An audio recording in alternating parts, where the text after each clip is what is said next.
So happy New Year. Sometimes I love thinking about the new year because we get to think about all the things we want to change and fix and do and become. And this year I just can't embrace that right now. I can't wrap my brain around changing anything because it's all so incredible, the results that I'm getting. And so I don't want to really even look sideways to think about setting a goal or picking a word or making a plan or deciding what my resolution is going to be, because I don't really do resolutions. I haven't done those in a long time. But what I thought I would do is just share some of the things I've written as I've been pausing a little bit here and there. You know, my working like an ant mantra, just a little here, a little there. I'm taking down Christmas a little tiny bit at a time, working on the things that are upcoming. You know, there's so many different directions we can move in, but I work on one project for a little bit of time, and then I take a break and stand up and release that particular activity and then set an intention for the next activity. And some of the things that I have written down, and I guess before I move into that, I want to explain that this being my biggest retail year ever, from November 15th through December 23rd, retailing over 10,000, and thinking about, was it any more work than I've ever put in before? Definitely not. I don't feel like I really worked a lot, but maybe from an outsider's perspective, they might think that I have worked a lot. But you know, I always have my quiet time in the morning. I am committed to my Pilates Reformer studio at least 4 days a week. And cooking healthy takes time, so I definitely have time. I also have deep friendships that I try to deepen and invest time in. So I'm not constantly working, so I don't want you to think that at all. But having done that, I had a friend ask me, what do you think that was about? Why do you think this was your biggest retail year ever? Well, for one thing, you know, if you were on social media at all with me, you know that I took a complete break from social media most of November. I don't remember when it started. I think it's been about 6 weeks now, but most of November, definitely into Christmas for December. So having removed social media from my phone, that made a huge difference, because for the first 48 hours, I thought, what am I going to do? Like, what do I do when there's nothing to do? I don't touch my phone anymore. I found myself looking at the WeatherBug app and tuning into my Weight Watchers app a lot more, just to have that touching, you know. It's really interesting if you ever do it even for a day. You don't know what to do when you're not on your phone. But I quickly filled that time with things that were important and things that were a priority, like picking up the phone and calling someone and hearing their voice, or calling customers 10 in a row to find out if I could help them with any of their holiday needs, or going out for a quick walk around the loop, because I live on a circle and I can just go around the circle and around and around and around. And you know, sometimes we think, well, I don't have time for a walk, but if you walk out the door, and I would set my timer on my phone for 20 minutes, because then I got to touch my phone. I set it for 20 minutes, and then I would turn around when it was 20 minutes and walk back, and so it was a 40-minute walk. You can do that for 5 minutes and come back and do a 10-minute walk. You could do 3 of those a day. But breaks during the day, doing something different besides technology, makes for a fun day. The other thing I think is we don't allow ourselves to get bored anymore. The minute we have 1 second, we are on that phone finding something to engage in.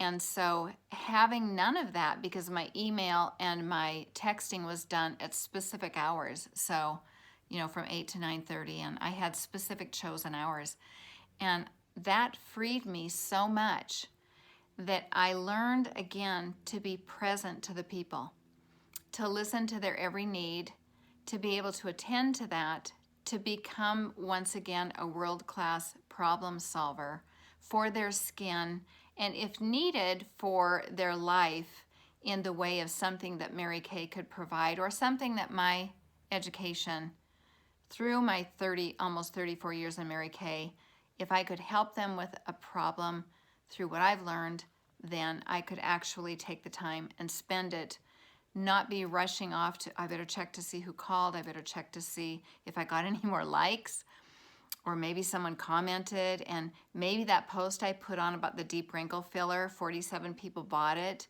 No, I sold a lot of deep wrinkle fillers because I put a deep wrinkle filler flyer right in the center of my store, and people walked in, oh, you have a deep wrinkle filler, I need one.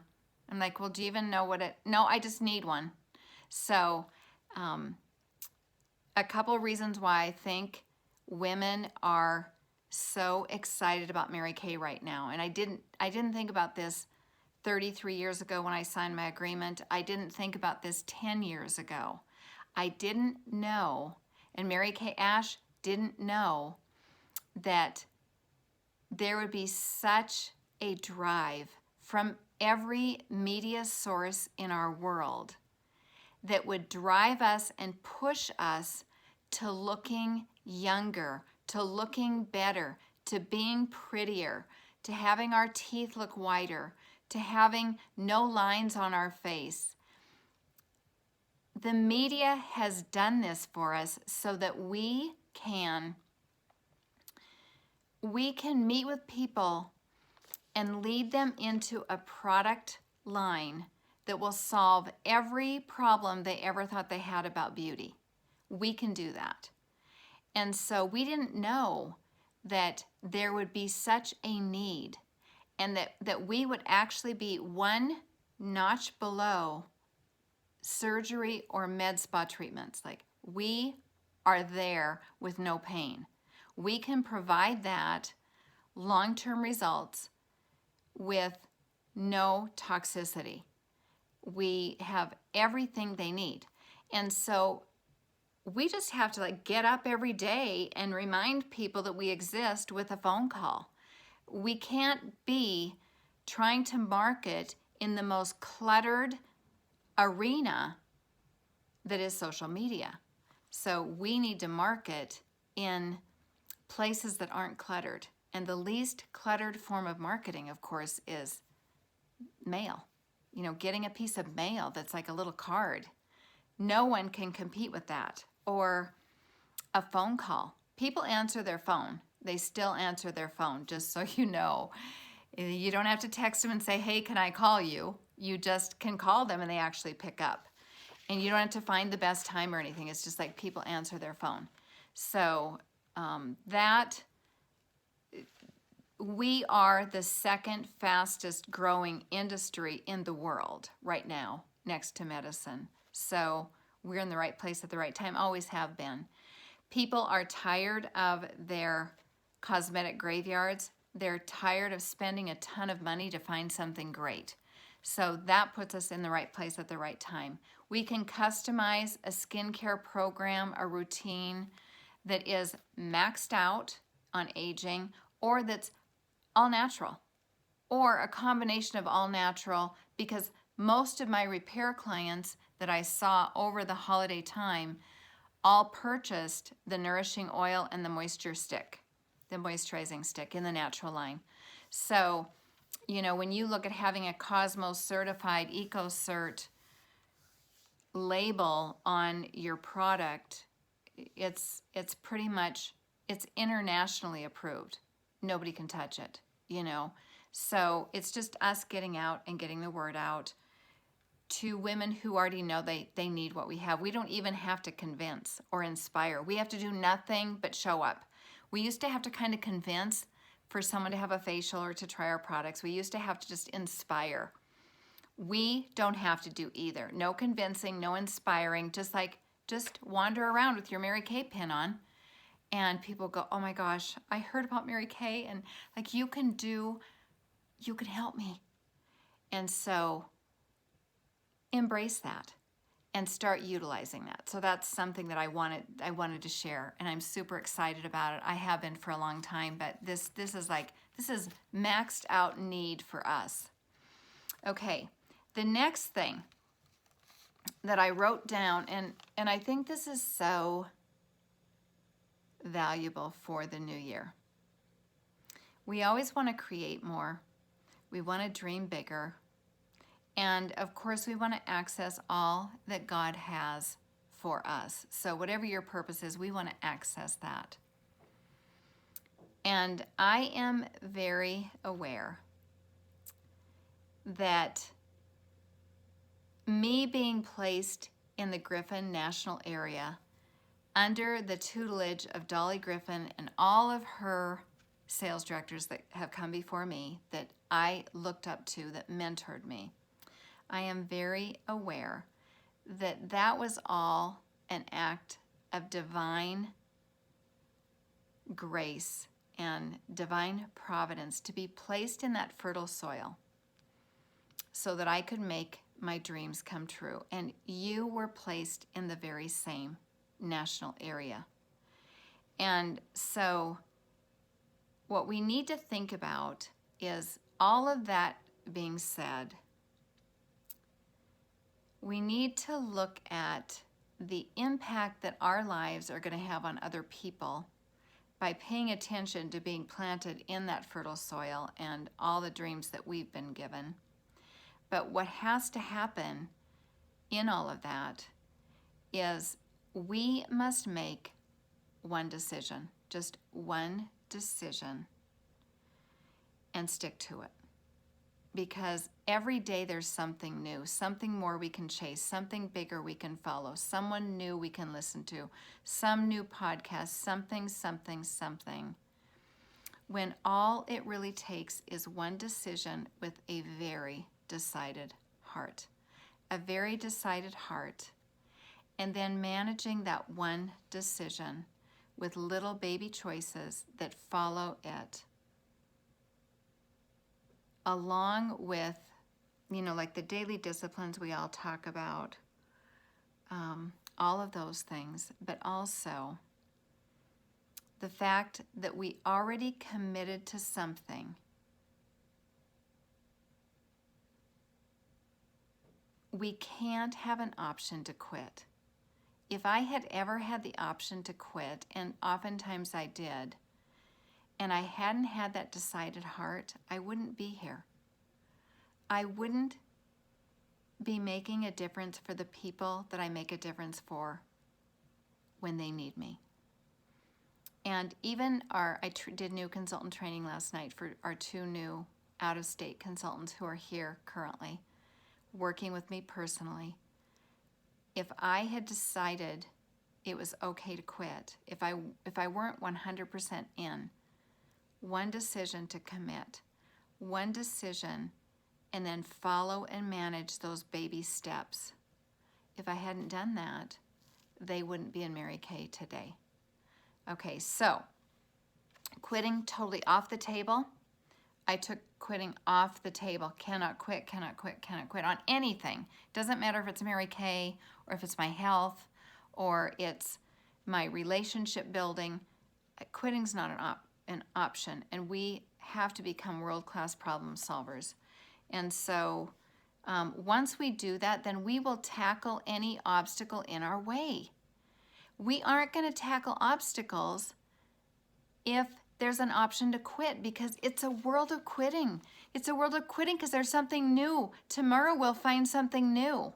No. So that's something I wrote down, okay? I also often think about what to do in the face of a setback, because we're going to have setbacks. And so just know there's going to be a setback, but we have to have such a committed heart that we would never be stopped. And so we have to become unstoppable. And I know you know all of this, but if you have an undecided heart will search for a way to get out.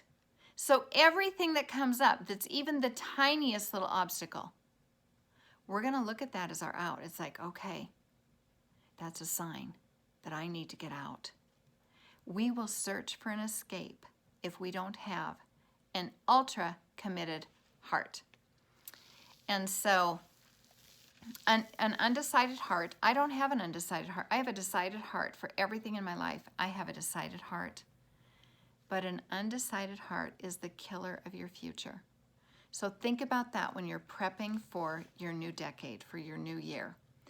Okay, when you open yourself to doubt, you activate the wrong power.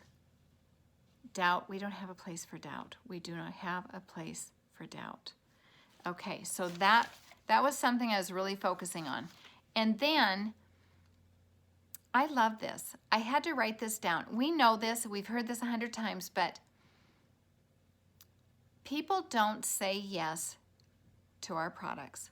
When we're asking them about a career opportunity with Mary Kay, they don't say yes to our products. They're saying yes to you and the way you make her feel. That's what they say yes to. They want more of you. It's like, oh my gosh, I love being around her. She's so much fun. I just want to spend more time with her. So when you ask them about joining your team, they're going to say yes to you, to being with you, to spending time with you. And once they say yes, we can't just drop it.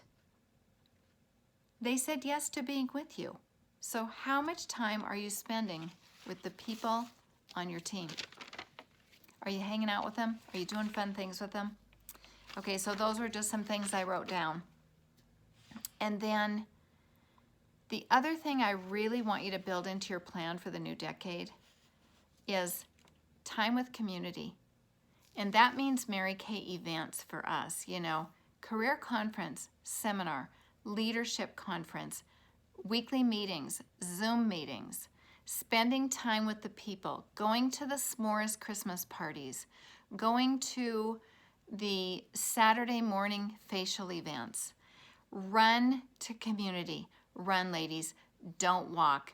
We need community in our world more than we have ever needed community. And Mary Kay Ash set this up to be a career with community. Some people stay just for the community. Some people join us just for the community. So run to community. Don't walk this year. And live every single day with meaning. Every day with meaning. And go to bed exhausted. So tired that you go right to sleep.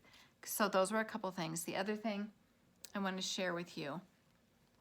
When I read a book, I have a book reading journal, and I write everything in here that I'm supposed to know and remember and review and remind myself of. One of the things I'm reminding myself of that I had to type up on a sheet and copy, paste, copy, paste, copy, paste, copy, paste. Huge. If I could have a sentence for the year, it would be, what is it costing me to keep it? What is it costing me to keep it? What did it cost me to keep a part-time job when I was moving into a pink Cadillac? What did it cost me to keep something I clung to and justified that I needed it in my life? You know, just the littlest things. What is it costing you to keep it? So when you do your weekly plan sheet, your monthly plan, and you don't have time for your Mary Kay, because when you set a goal, it's either you set a goal and then you raise up the activity to reach that goal, or you set a goal and realize you can't do the activity to meet the goal or the achievement. And so the choice is to either give up the goal, give up the achievement, or to raise the level of activity to meet that achievement. And so if you are earning a car, winning a car, moving into a new car, getting in a red jacket, find out what activity is required and decide you're going to do the activity or not. If you're not willing to do the activity, change the goal and quit disappointing yourself, because it does require a certain level of activity when you want to move to a new level. So when I keep my book, it's me going in, rereading, deciding what's most important, and one of the most important things is, what is it costing you to keep it? So this year, all those extra things, all the things you think are making your business work, and I will promise you it is not social media. Pay attention to that, because you think it's building your business. No, it's not. Make yourself a yellow page so that when people need to find you, you're there.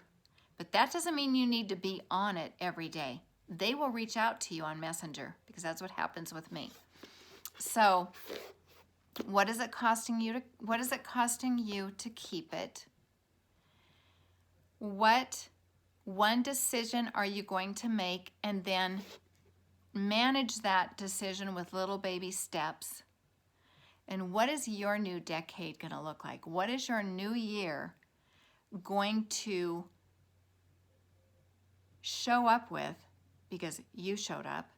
What results are going to show up for you because you stayed committed to it? What are you going to do that's going to make you so excited that you can't wait to get up every single morning so you can move in that direction of whatever it is that you want for you and your family? So Happy New Year. And I'm way over the time I wanted to spend on this, but I didn't really have a lot of a plan. I just knew I wanted to visit with you. So get your planning book out, or don't, and keep moving in the direction of your dreams. And I'll see you soon. Thanks for tuning in.